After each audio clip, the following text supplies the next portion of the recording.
ଜାଣିକି ସବୁ କରିନି ମୋ ଗୋଡ଼ ଖସିଯିବାରୁ ଏମିତି ହେଇଛି। ଲାଗୁଛି ଏ ଘରେ ସମସ୍ତେ ରାନୀକୁ ମୁଣ୍ଡରେ ମୁଣ୍ଡେଇକି ରଖିଛନ୍ତି, ସେଥିପାଇଁ ଚାକିରିର ଅଭ୍ୟାସ ନାହିଁ ଆଉ ତା ଗୋଡ଼ ଖସି ଯାଉଛି।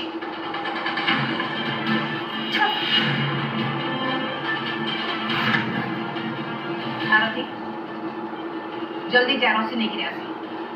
ମୁଁ ଆଜି ତତେ ଶିଖେଇଦେବି କି ଭୁଲ କରୁଥିବା ବୋହୂମାନଙ୍କୁ କେମିତି ବାଟକୁ ଅଣାଯାଏ।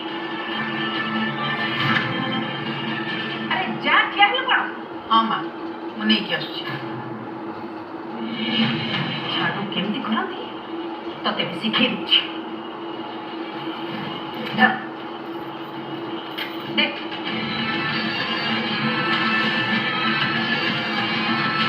ମାଉସୀ, ଆପଣ ଏସବୁ କ'ଣ କରୁଛନ୍ତି? ନାନୀ ଏ ଘରର ବୋହୂ, ସହିତ ଏସବୁ ମତେ କିଛି ଠିକ୍ ଲାଗୁନି। ମତେ କିନ୍ତୁ ଏ ଡ୍ରାମା ଦେଖି ବହୁତ ମଜା ଲାଗୁଛି। ଏବେ ସଫା କର। ମାଉସୀ, ଦୟାକରି ଏସବୁ ବନ୍ଦ କରନ୍ତୁ। ଦେଖ କୌଶଲ୍ୟା, ମୁଁ ଯାହା କରୁଛି ଏ ଘରର ଭଲ ପାଇଁ କରୁଛି।